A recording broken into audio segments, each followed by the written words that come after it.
everyone, it's Pat from Bad Dub Music, and today we're checking out my new guitar, the James Valentine signature guitar by Sterling. Now we're going to quickly go through all of the specs and all of the different ins and outs of the guitar, and all throughout this video you'll hear different clips of sort of clean and spanky and sort of twangy and crunch and maybe some high gain and all the things I love and some of the things that I wish they'd sort of change on this guitar in this one review.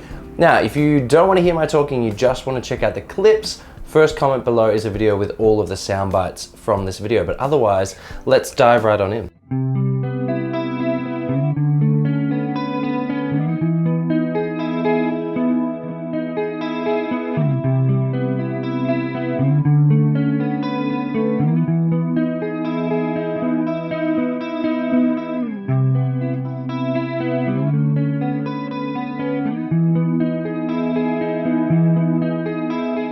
When I was first checking out the guitar, one of the interesting things that struck me was just the overall body design. It's a new body design from Musicman, but you'd be easily mistaken if you think you've seen it somewhere before, because it's the marriage of a Telecaster and a 335. So it gives it that sort of, almost like it's a classic guitar. You've been able to pick it up off the shelf for years, but it is in fact a new body design. So that cross between Tele and 335. Now, because it is a big slab body, what they've done is they've taken out some of the wood on one side, so it's easier for you to rest your forearm, and it makes the guitar a little bit lighter as well. This guitar does come at a healthy weight. It's certainly not, you know, a really heavy sort of back-breaking, Gibson type sort of Les Paul design.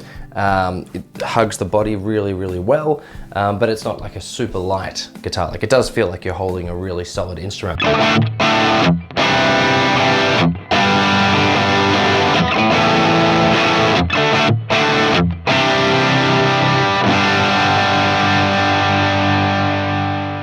The second thing that I noticed with this guitar is that it comes with a roasted maple neck. This was something that I was very, very interested in. Some of my higher end sort of Schechters and Strandbergs, all of their designs now are starting to come with, well, Strandbergs particularly, they're all starting to come with roasted maple necks, and I really wanted to check it out. So if you haven't seen them before, what they do is they roast the neck, as the name implies, sort of oven, and it makes the neck ultra hard. It makes it really stiff. It does give it a slight different tone, especially if you've got the roasted fingerboard as well.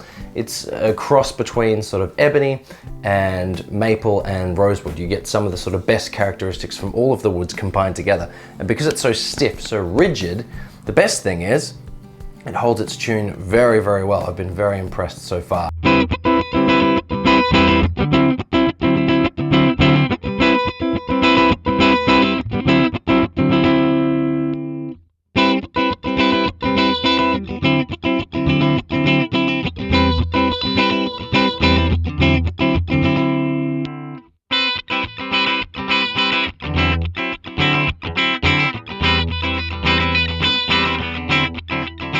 Some of the other things to think about this with guitar is some of the high-end sort of features that have made their way down from Musicman to this Sterling Ball edition. So you've got locking tuners up there.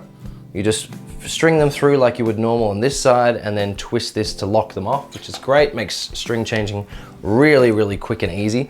You also have, and that's something that I've never played before, a push-push pot. So what that means is you push it and then it clicks out. I'll show you a close-up of that. And on this particular guitar, it is a boost. So you get a really big volume boost. So let's hear what that sounds like. So here it is without the boost, with the boost.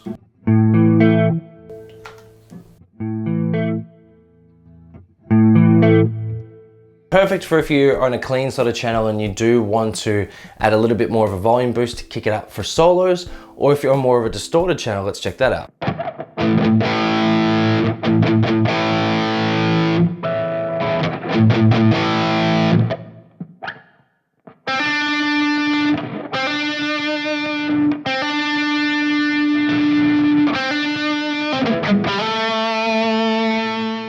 So it's less noticeable on the distorted channel, but that's already because you've got sort of a lot more compression. But what it does is it boosts the amp a little bit more. It's like you've got a pedal in front of the amp. It certainly means that the pickups, which we'll get to in a little bit more, give the front of the amp end a big of a boost, so you can get sort of more distortion. You can sort of use it to add a lot more sustain to the instrument as well. Really, really like the boost. Hadn't seen that before, hadn't played that before.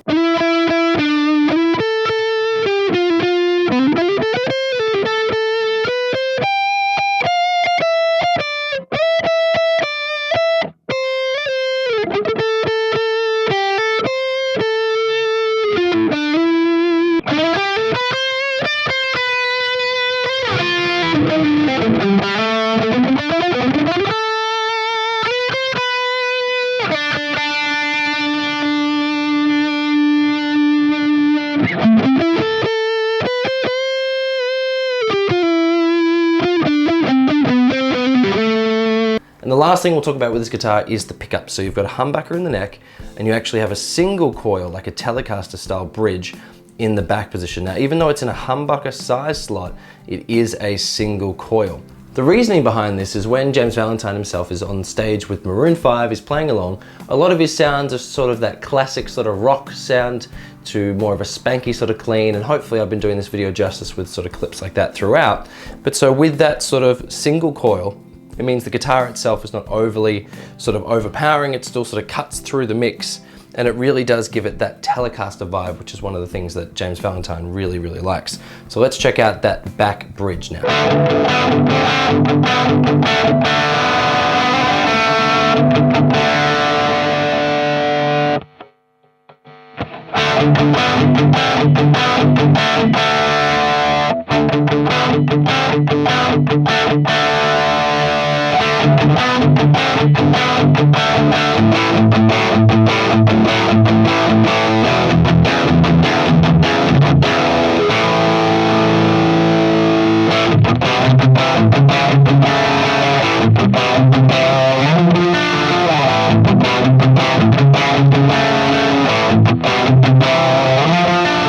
So as you can see, definitely still powerful enough for rock and hard rock and classic rock, especially with the boost engaged.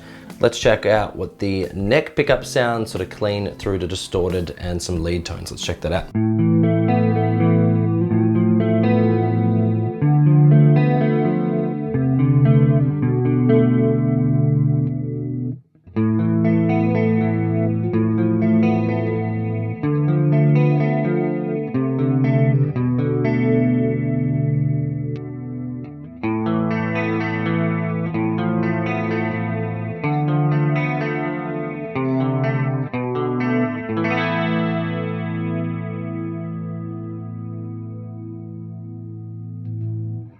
And that's it for this review. If you are on the fence about checking what... And that's it for this review. So remember, if you want another version of this review without any of the talking, first comment below. If you're on the fence about buying one of these guitars, it's such a great value for money. The quality of this instrument is very, very, very, very high. Still, when you buy any new guitar, you would want to get it serviced, obviously, and make sure everything's up to scratch and that it's playing and sounding in tune.